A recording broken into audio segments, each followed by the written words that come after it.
Salam, kali ini kita membahas tentang ada apa sama orang murtad dan mualaf.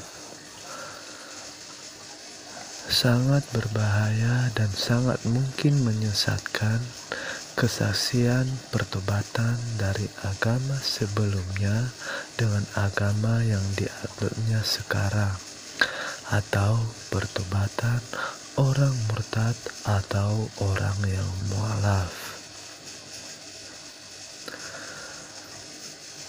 Apa ajaran gereja Katolik tentang kesaksian?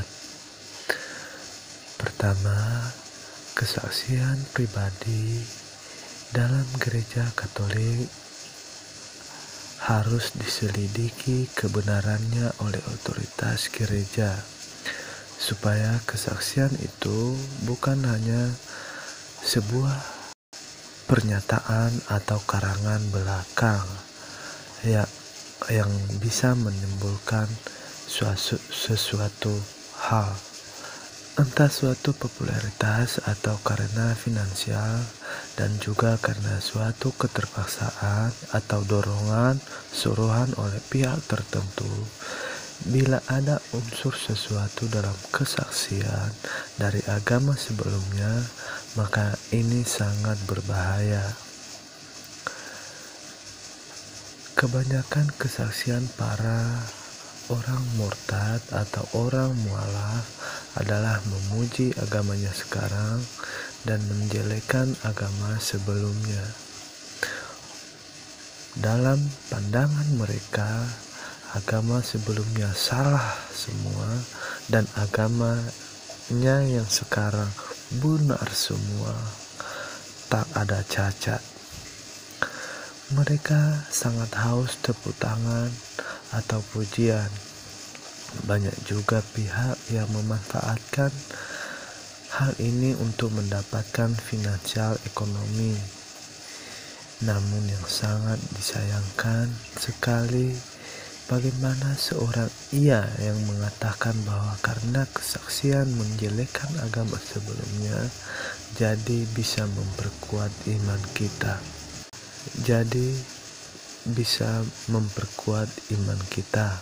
Atau bisa memperkuat iman umatmu atau jemaatmu dengan kesaksian orang yang baru aja melakukan pertobatan atau pindah agama.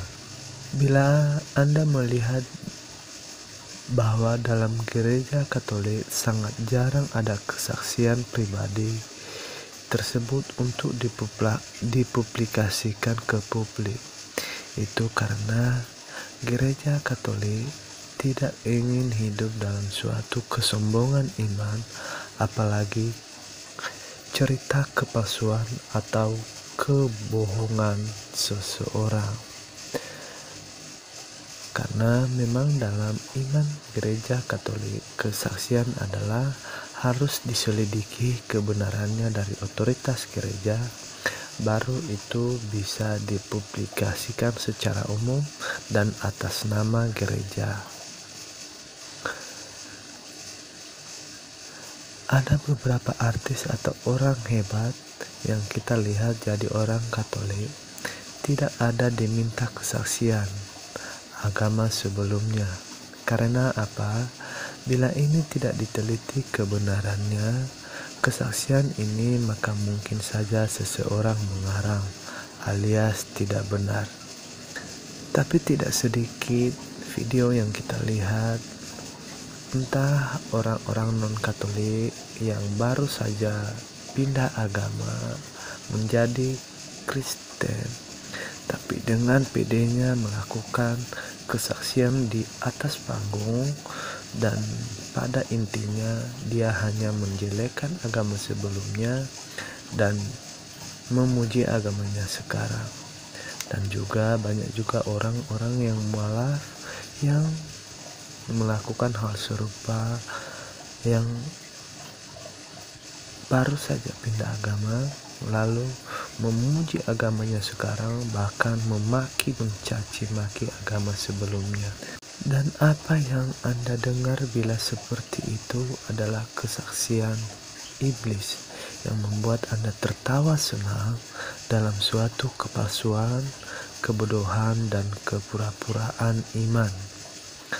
Apakah perlu kesaksian pribadi? Ya, sangat perlu kesaksian pribadi, tapi harus digunakan dengan kebijaksanaan. Bahkan dianjurkan untuk kelompok-kelompok kecil supaya tidak menimbulkan kegaduhan, supaya tidak menimbulkan rasa sakit atau ketersinggungan orang lain. Dalam ajaran Gereja Katolik, kesaksian pribadi tidak bisa menjadi standar kebenaran iman. Kesaksian pribadi guna untuk memperkuat iman pribadi seseorang yang merasakan tersebut, bukan untuk menjadikan bahan kesombongan atau menjelek-jelekan agama-agama lain. Terkecuali sesuatu kesaksian itu telah diteliti, diverifikasi oleh otoritas gereja bahwa kesaksian itu suatu kenyataan yang benar-benar terjadi dan ada bukti atau fakta, karena kesaksian atau mukjizat sesuatu yang terjadi adalah bisa dilihat dengan fakta, bisa diteliti dengan fakta, atau ada bukti yang dapat kita lihat dengan mata kepala kita sendiri. Bahaya kesaksian para orang yang pindah agama adalah karena sangat mungkin mereka mengarang cerita dan berbohong. Sangat mungkin dapat menyinggung hati umat agama sebelumnya. Sangat mungkin bagi para pendengar yang masih muda, yang belum memiliki pendirian hati atau memiliki kedewasaan, menjadikan suatu pendengaran itu menjadi dasar dan menaruh kebencian terhadap agama yang dianut oleh pelaku kesaksian. Sangat mungkin kebencian seperti pada puncaknya terjadi terorisme tercipta karena kebencian dari kesaksian-kesaksian yang hanya menjelek-jelekan agama sebelumnya atau agama yang dianut oleh orang lain. Orang murtad dan mualaf ini seharusnya tidak mudah mereka berbicara tentang agama, baik agamanya saat ini atau agama sebelumnya. Yang ia lakukan adalah belajar taat dan belajar tentang agama baru yang ia anut, bukan menjadikan orang yang sudah taat dalam agama, sedangkan yang murtad atau mualaf ini terbukti mereka tidak taat dengan agama dan bisa dikatakan adalah bodoh dengan agama sebelumnya.